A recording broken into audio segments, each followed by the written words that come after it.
পাড়ায় সমাধান ক্যাম্প নিয়ে আবারও অস্বস্তিতে তৃণমূল। তারকেশ্বরের পিয়াসারা এলাকায় তৃণমূলের দুই গোষ্ঠীর বিবাদের জেরে প্রকাশ্যে গোষ্ঠীদ্বন্দ্ব। তারকেশ্বরের বিধায়ক রামেন্দ্র সিংহ রায় গোষ্ঠীর সদস্যদের অভিযোগ পড়ায় সমাধান ক্যাম্পের মাধ্যমে এলাকার মানুষকে বোঝানোর জন্য বিগত কয়েকদিন ক্যাম্প করছিলেন তারা। সেই আক্রোশে আজ তাদের দুই তৃণমূল কর্মীর উপর হামলা করে তৃণমূলের অঞ্চল নেতৃত্ব শেখ সাইদুল সহ আরও কয়েকজন। ভাঙচুর করা হয় তৃণমূল কর্মীদের বাইক। আজ তারকেশ্বরের নাইটা মালপাহাড়পুর অঞ্চলের 3টি বুথ নিয়ে রামচন্দ্রপুর প্রাথমিক বিদ্যালয়ে অনুষ্ঠিত হচ্ছে পাড়ায় সমাধান ক্যাম্প। সেই ক্যাম্পে যাচ্ছিলেন রামেন্দ্র সিংহ রায় ঘনিষ্ঠ তৃণমূলের কয়েকজন। অন্য বুথের বাসিন্দা হওয়ায় তাদের ফিরিয়ে দেয় পুলিশ। অভিযোগ এরপরেই ক্যাম্প থেকে ফেরার সময় রামেন্দ্র সিংহ রায় ঘনিষ্ঠ দুই তৃণমূল কর্মীকে মারধর করে তৃণমূল নেতা শেখ সাইদুল সহ বেশ কয়েকজন। তারা বিজেপির সক্রিয় কর্মী, তারা 21 সালে তৃণমূলকে হারানোর চেষ্টা করেছে। তারা যদি বলতে পারে যে 21 সালে আমাদের 19টা বুথের একটা বুথের এজেন্ট দেখাতে পারবে, তারা দেখাতে পারবে না। 19 সালে যে বুথ এজেন্ট ছিল প্রতিটা ছেলে আমাদের ছিল। 19 সালে যারা বিজেপির বুথ এজেন্ট ছিল তারা এই কথাগুলো বলছে। তারা প্রত্যেকে বিজেপির বুথ এজেন্ট ছিল, বিজেপির হয়ে লড়াই করেছে 19 সালে এবং 21 সালে।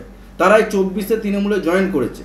জয়েন করে এখানে একটা গোষ্ঠীদ্বন্দ্ব সৃষ্টি করতে চাইছে, পঞ্চায়েতের ঊর্ধ্বে যেতে চাইছে, পঞ্চায়েতের ঊর্ধ্বে গিয়ে কাজ করতে চাইছে। প্রধানকে মানছে না, উপপ্রধানকে মানছে না, পঞ্চায়েতের কোনো গাইডলাইন্স মানছে না, না মেনে একটা অশান্তি বিশৃঙ্খলা করার চেষ্টা করছে, যাতে এই পাড়ায় সমাধান ক্যাম্পটা বন্ধ হয়ে যায় সেই প্রচেষ্টা চালাচ্ছে ওরা নির্দল।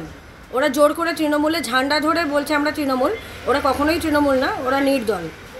আর আমরা তৃণমূলটাকে ভালোবাসি, আমরা তৃণমূল কর্মী, আমরা খুব অ্যাক্টিভভাবে করি। আর আমাদের এখানে যারা অন্যরাও যাচ্ছিল বা করছিল তাদেরকেও রাস্তায় পেয়েছে, যারা অ্যাক্টিভ কর্মী পেয়ে মারধর করেছে। একজন তো হসপিটালে ভর্তি হয়েছে, আর একজন হসপিটালে যাচ্ছে, এরকম ব্যাপার।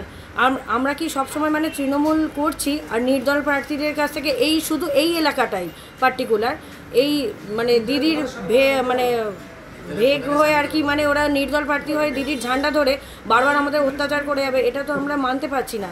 আমরা বারবার অত্যাচারিত হচ্ছি এখানে। আমি রাস্তা দিয়ে আসছিলাম কলোনির মোড়ে, কলোনির মোড়ে 2-4 জন ধরে একজন ঘুষি মেরে দিল আমার ঘাড়ে। 2-4 জন কারা, তুমি চেনো? হ্যাঁ চিনি ওদেরকে। কি নাম? গুলজার ছিল, সামির ছিল, মুশারফ মল্লিক ছিল, শহীদুল ছিল, এরা সব ছিল। আরও সব কে কমনে ছিল দেখিনি, আরও অনেক সবাই ওরা ছিল। তোমরা কজন ছিলে? আমি আসছিলাম আর একজন আমার পিছনে ছিল। তারপর সামির ঘুষি চালিয়ে দিল আমার ঘাড়ে। আমি গাড়ি নিয়ে পড়েই যেতাম, কিন্তু টাল সামনে নিয়ে চলে এলাম, আর কিছু বললাম না। কি কারণে মারল কি জানি, আমি কিছু বুঝতেই পারিনি। আমি আসছিলাম ধরে আমাকে ঘুষি চালিয়ে দিল আচমকা।